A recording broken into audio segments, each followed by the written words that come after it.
ఘటన జరిగిన ప్రదేశం దగ్గర ప్రస్తుతం దృశ్యాలు. ఈ రోజు ఉదయం 6:50 రిన్షద్ 6 లక్షల రూపాయలు క్యాష్ తో ఏటీఎం లో డిపాజిట్ చేయడానికి వచ్చాడు. అయితే ఆ పక్కనే ఉన్న బస్టాండ్ నుంచి గుర్తు తెలియని వ్యక్తులు యాక్టివా స్కూటర్ మీద వచ్చి రిన్షద్ పై కాల్పులు జరిపి అతని దగ్గరున్న డబ్బుని లాక్కుపోయారు. ప్రస్తుతం దీనిపై విచారణ కొనసాగుతోంది. కోఠీలోని ఎస్బీఐ దగ్గర రిన్షద్ అనే వ్యక్తిపై కాల్పులు జరిగాయి. కాల్పుల్లో రిన్షద్ కు తీవ్రంగా గాయాలు కూడా అయ్యాయి. అతన్ని ఆసుపత్రికి తరలించారు. డబ్బులు ఏటీఎం లో డిపాజిట్ చేసేందుకు వచ్చిన రిన్షద్ పై కాల్పులు జరిపారు గుర్తు తెలియని దుండగులు.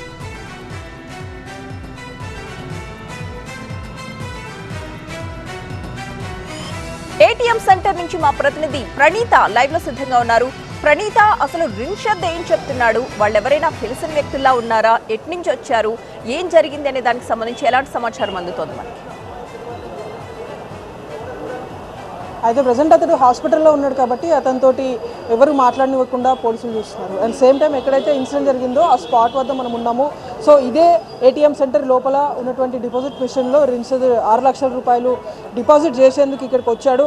సో ఇక్కడ చాలా డిపాజిట్ మిషన్స్ ఉన్నటువంటి దృశ్యాలు చూస్తున్నాము. అయితే 6 lakhs ఒకేసారి డిపాజిట్ చేయడానికి వీలుపడదు కాబట్టి ఇక్కడ ఉన్నటువంటి చాలా డిపాజిట్ మిషన్స్లో అతడు ఈ డబ్బును డిపాజిట్ చేసేందుకు వచ్చాడు. సో నాంపల్లిలో క్లాత్ బిజినెస్ చేస్తున్నటువంటి రిన్షద్ మొత్తం వచ్చినటువంటి డబ్బును అంతా కూడా ఇక్కడ నాంపల్లికి పక్కనే ఉన్నటువంటి కోటి ఎస్బీఐ బ్రాంచ్కి వచ్చి పక్కనే డిపాజిట్ మిషన్ ఉంది కాబట్టి ఇక్కడ డిపాజిట్ చేద్దామని చెప్పేసి వచ్చాడు. కానీ ఇదే టైంలో అతడు లోపలికి ఎంటర్ కూడా కాలేదు. ఎగ్జాక్ట్లీ ఈ ఎంట్రన్స్కి బయటనే సో ఇక్కడ ఏదైతే మనకి ఇక్కడ పోలీసులు కొన్ని మార్కింగ్స్ని ఏర్పాటు చేశారో అదే మార్కింగ్స్ వద్ద ఇతడు బైక్ పార్క్ చేసి లోపలికి వెళ్తున్నటువంటి క్రమంలోనే దుండగులు మనకు కనిపిస్తున్నటువంటి రైట్ సైడ్ రోడ్ ఏదైతే ఉందో రైట్ సైడ్ రోడ్లో బస్ స్టాప్ ఉంటుంది. సో ఆ రోడ్ నుండి ఇద్దరు దుండగులు కూడా వచ్చి రిన్షద్ పైన కాల్పులు జరిపారు. సో అతడితో వచ్చినటువంటి బ్యాగ్ని మొత్తం బ్యాగ్తో సహా క్యాష్ అంతా కూడా తీసుకెళ్లారు. సో తీసుకెళ్ళినటువంటి క్రమంలో రిన్షద్ కాస్త ప్రతిఘటించడంతో అతడి రైట్ లెగ్కి 2 bullets ఫైర్ చేశారు. సో ఆ బుల్లెట్స్ని సైతం ఇక్కడ క్లూస్ టీమ్స్ స్వాధీనం చేసుకున్నాయి.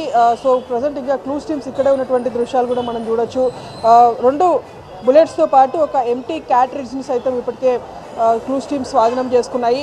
సో ప్రజెంట్ 2 bullets కూడా రిన్షద్ రైట్ లెగ్కి తగలడంతో అతన్ని వెంటనే హుటాహుటిన స్థానికులు మలక్పేట్ యశోద హాస్పిటల్కి తరలించారు. సో ప్రజెంట్ అతనికి మలక్పేట్ యశోదాలో ట్రీట్మెంట్ జరుగుతుంది. అయితే రిన్షద్కి సంబంధించినటువంటి స్టేట్మెంట్ని పూర్తిగా అతడు కాన్షియస్లోకి వచ్చిన తర్వాత పోలీసులు అతని నుండి తీసుకునేటువంటి అవకాశం ఉంది.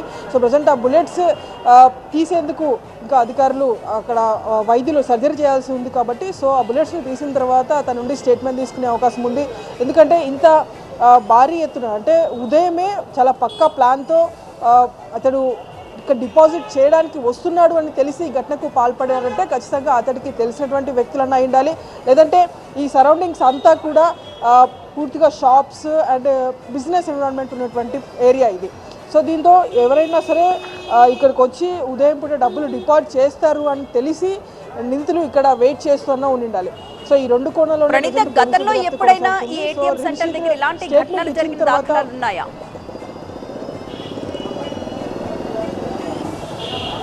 అయితే హైదరాబాద్ సిటీలో చాలా ఇన్సిడెంట్స్ ఈ తరహాలో జరిగాయి. అయితే ఎప్పుడు కూడా ఏటీఎం లోపల బ్యాంకుకి సంబంధించినటువంటి సిబ్బంది డబ్బులు డిపాజిట్ చేసినటువంటి క్రమంలోనే ఇట్లాంటి ఇన్సిడెంట్స్ జరుగుతూ ఉంటాయి.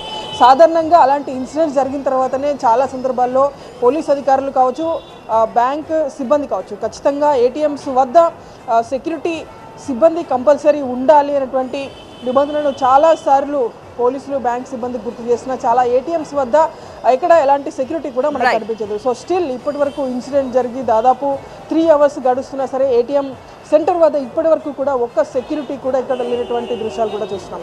సో ఈ ఘటనకు సంబంధించి అయితే 5 బృందాలతో టీమ్స్ని అయితే పోలీసులు ఏర్పాటు చేశారు. ఫర్దర్ ఇన్వెస్టిగేషన్ కొనసాగుతుంది. నిందితుల దగ్గర స్టిల్ వెపన్ ఉన్నట్టు తెలుస్తుంది కాబట్టి ఫర్దర్గా వాళ్ళు ఎవరైనా సరే బెదిరించి ఇట్లాంటి ఇన్సిడెంట్స్కి మళ్ళీ పాల్పడే అవకాశం ఉండటంతో పోలీసులు కూడా చాలా హై అలర్ట్లోనే ఉన్నారు. Right, thank you Praneetha.